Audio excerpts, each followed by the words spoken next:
Okay, I'm here on Christchurch Road in Reading with Anthony Still, who's a senior powertrain engineer, and we're going to go for a little drive around Reading this afternoon to see if I can drive a bit more fuel efficiently. Anthony's going to give me some pointers on my driving and see if I can save some money and maybe help the environment a little bit as well. Okay, right, welcome to the BP GB Fuel Efficiency Challenge. What we're going to do now is just take a short drive around Reading. We should be out for about 20 minutes or so. Just want to drive exactly as you normally would do. We'll talk a little bit about the economical driving techniques as we go around, and then I'll show you some of the data and show you the results when we get back here at the end of the drive. So, in your own time, if you want to pull out the hotel and we'll turn right. Okay, so what car do you normally drive in your normal day today? I drive a Mini. Okay. Is it a petrol or diesel? Or? It's a petrol, so I think it's about 1.6 litre petrol. And, you know, it's a fairly standard Mini one, it's not a Cooper or a Cooper S. Okay, like that, yeah. so. Okay, we're going to take the next right. Well, really, what we're trying to show really is that it doesn't matter what sort of vehicle you drive, whether it's petrol, diesel, automatic, manual, new, old, any size, any type, make, model, but the actual techniques that we can show you work on any vehicle, and you can make some significant savings from these techniques. Some work better on some vehicles than others, certainly in terms of comparing automatics to manuals, but the techniques still work. So really we've got say 3 main techniques for economical driving, and then a number of smaller ones that work alongside them, but there's 3 major ones. Now the first one of that is all about where we change gear and trying to use a sensible rev range for the vehicle.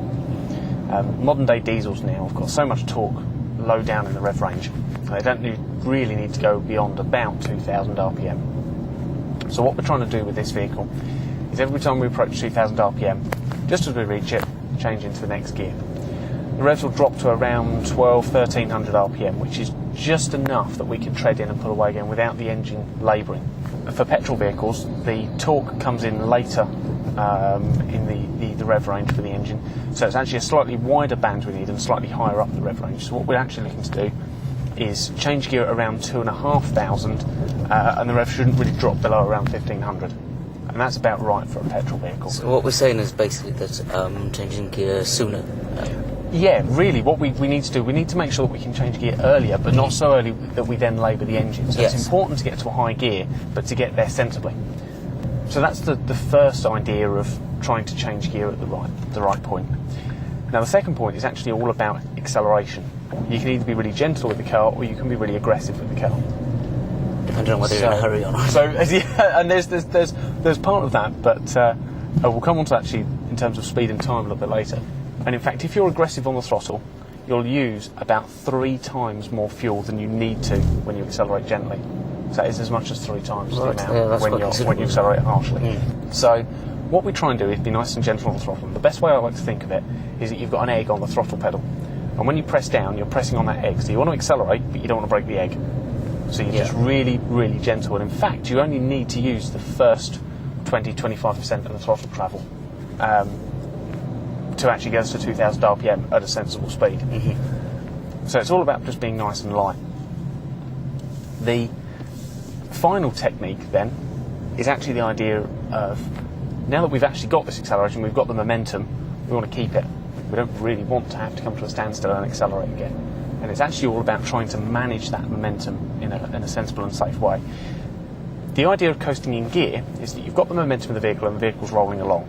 The engines are turning because the vehicle's moving.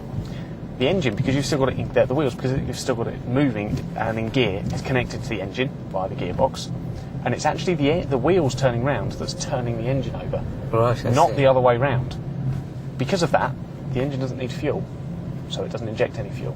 So the entire time you're coasting in gear, you're not using fuel. Turning right at the end here. So it's actually free motoring. So they're the 3 main techniques, if you like. Yeah. There's lots of other little things that you can do to work with those techniques as well, even down to the fuel that you put in the vehicle. So advanced fuels like BP Ultimate will give you a better fuel consumption. Compared to a standard ordinary fuel, BP Ultimate actually takes you further on a tank of fuel. And it actually works by cleaning the internals of the engine. So all the carbon that's built up on a fueling system, on the valves, can be cleaned off with the additive that's in BP Ultimate. Surely, do you think there's any scope for this kind of knowledge on efficient driving techniques becoming a standard part of the driving test? Yeah, and I think it's starting to. There is now an economical driving section on the test form. Right. And I believe it's just spoken about, but I don't think it's really gone into any great depths yet. So did I pass? Okay, James, you did pass. I thought you drove very, very well. What we have got here, though, is the results of how you've driven and the results of how I managed to drive the same route yesterday. First big difference is that you managed to achieve 40 mpg around the route, which is still a very good result for the vehicle on the route that we were driving. Just shy of 56 mpg is possible. So, quite a difference, so there's a 38% difference there. And on an average 10,000 miles a year, that's actually £330 a year. Right. In terms of saving for that change in style. It was interesting to see it quantified and to see the figures in terms of percentages and the money I could actually save as well, because that's the big thing, not just for me, but everyone, isn't it? It grabs your When we attention. talk money, yeah. When you can start saying to somebody, you can save yourself £300 a year and not lose time on your journey, it starts to get people's attention. Sure. So, No, that was fun. Great. Thanks very much. Cheers. Cheers.